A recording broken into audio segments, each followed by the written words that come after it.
निश्चित रूप से मैं आपसे कहूंगा कि जिस तरह से पर्यावरण की हम बात कर रहे हैं, तो कृषि से जुड़े होने के नाते मैं आपसे कहना चाहूंगा कि आज हम अगर चाहें तो कुछ भी कर सकते हैं। मैं जब यहाँ पर, क्योंकि पराली को लोग बहुत जलाते हैं, हमारे यहाँ पर कई किसान हैं जो पराली को जलाकर तुरंत प्रभाव से कि उनको दूसरी खेती करनी होती है, उनके बीच में 15-20 दिन का टाइम होता है, उस टाइम के अंदर अंदर उनको खेती वहां से फसल काटनी होती है। अब किसान की मजबूरी है, उसको दूसरी खेती लेनी है तो उसको क्या करे, या तो काटे, और काटने के बाद नहीं, या तो उसके पास काटने का भी समय उतना नहीं होता है, इसलिए वो उसको तुरंत जला देता है। ये उसके लिए चुनौती है,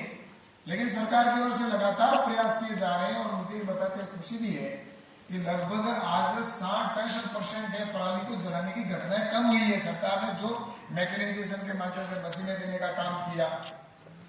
या जिस तरह से उनके मल्चिंग या अन्य प्रकार से खेती करने लगे, किसानों को टेक्नोलॉजी देने का काम किया, तो उसकी वजह से वो किसान खेती करने लगा, तो उससे भी उसको बेनिफिट हुआ। और कई ऐसे युवा भी, स्टार्टअप भी आए। मैं धन्यवाद देता हूँ हमारे स्टार्टअप को भी कि प्रधानमंत्री जी के प्रयासों की वजह से जो एग्रीकल्चर के अंदर स्टार्टअप आए,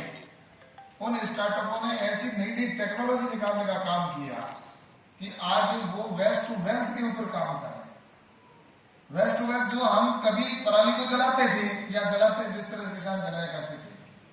उस पराली से ही आज, जैसा कि बाहर में यहाँ पर जब आया तो हमने एक, मेरे स्टार्टअप मित्र अभी यहाँ पर बैठे होंगे,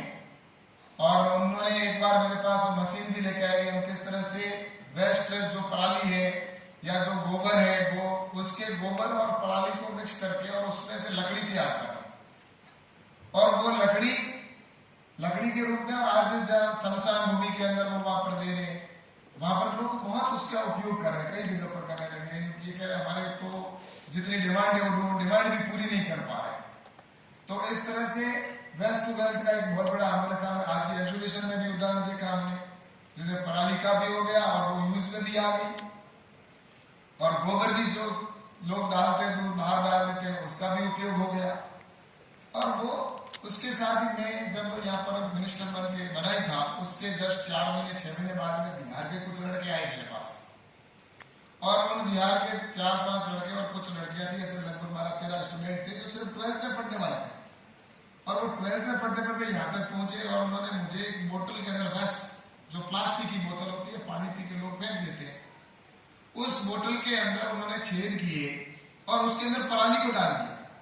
और पराली डाल के और उसके पराली के अंदर जो शीट होते हैं वो मशरूम के वो डाल दिए, और वो जब मशरूम के शीट उसके अंदर डाले तो उसमें से मशरूम पैदा हो गया। उनके छेदों में से जो साइड में बोतल में छेद थे, वहां उसमें से वो मशरूम निकल गया, और वो मशरूम निकला। उस मशरूम से उन्होंने वेस्ट जो थी बोतल, एक तो मशरूम तैयार कर दिया, बोतल भी वेस्ट थी जिसको लोग फेंकते हैं, वो भी वेस्ट, और उसके साथ पराली भी लोग जलाते हैं, वो भी वेस्ट, दोनों चीजें वेस्ट। और उसमें से पराली तैयार करके, मशरूम तैयार करके, और उन्होंने उसको मशरूम के बाद में जो वेस्ट वापस जो बचा उसको उन्होंने रिसाइकिल किया, और उससे बायोडीजल तैयार कर रहे हैं। वो लड़के बायोडीजल बनाया और गैस भी तैयार की, उसी से डीजल भी तैयार किया, गैस भी तैयार की, और उसके साथ उन्होंने टाइल्स भी बनाए। तो टाइल्स बन गई, और जो वेस्ट था, और बोतल भी वेस्ट थी और पराली भी वेस्ट थी, उससे मशरूम भी तैयार किया, बायोडीजल भी बनाया, बायोगैस भी उन्होंने बना दी, और उसके बाद में टाइल्स भी तैयार कर दिया, और लाइट भी जनरेट कर दी, उन्होंने विद्युत भी तैयार किया। उस जिसको वेस्ट था उससे वो तैयार कर दिया। कुछ ऐसे हमारे भाई मैंने देखा कि वेस्ट प्लास्टिक से टी-शर्ट तैयार कर रहे हैं, कपड़ा बना रहे हैं। तो ये जो चीजें उसका रिसाइकल करके जिस तरह से प्रयोग कर रहे हैं, उसका स्पष्ट लगता है कि हम प्रयास करें तो ऐसा कोई काम संभव नहीं है, असंभव नहीं है, जो हम उसको संभव कर सकते हैं। और संभव बनाना है तो उसके लिए हम सबको प्रयास करना होगा। इसी दिशा के अंदर हमारे साइंटिस्टों ने भी नई, जैसा कि वेराइटियों का मैंने उदाहरण दिया है, करी रही। इसके साथ ही जैसा कि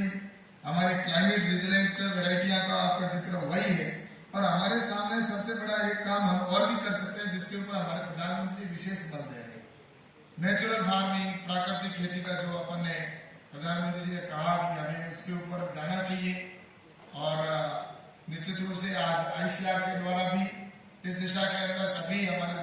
इंस्टीट्यूट है या जो हमारे कृषि विज्ञान केंद्र है, वहां पर भी इस तरह से कि उसके आधे हिस्से में या 25% हिस्से के अंदर नेचुरल फार्मिंग के माध्यम से काम किया जा रहा है।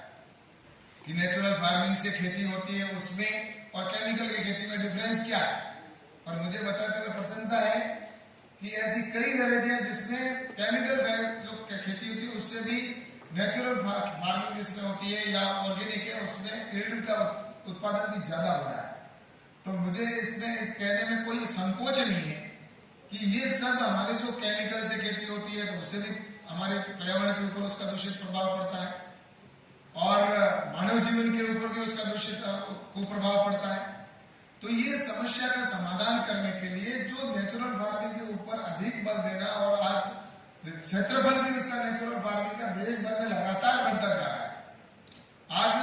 लगभग लाखों हेक्टर जमीन है जिसके ऊपर नेचुरल फार्मिंग के ऊपर काम किया जा रहा है और उसका रकबा भी लगातार बढ़ता जा रहा है। तो इसके पीछे कारण यही है कि हमारे किसान है वो इसके लिए प्रयास कर रहे हैं, सरकार के भी प्रयास जब शामिल हो जाते हैं, हमारे साइंटिस्ट के भी प्रयास अगर संयुक्त हो जाते हैं तो उसके काम में और गति मिलती है। और इस पर निश्चित रूप से मुझे खुशी है कि इसके ऊपर काम किया जा रहा है। ऐसा क्षेत्र भी है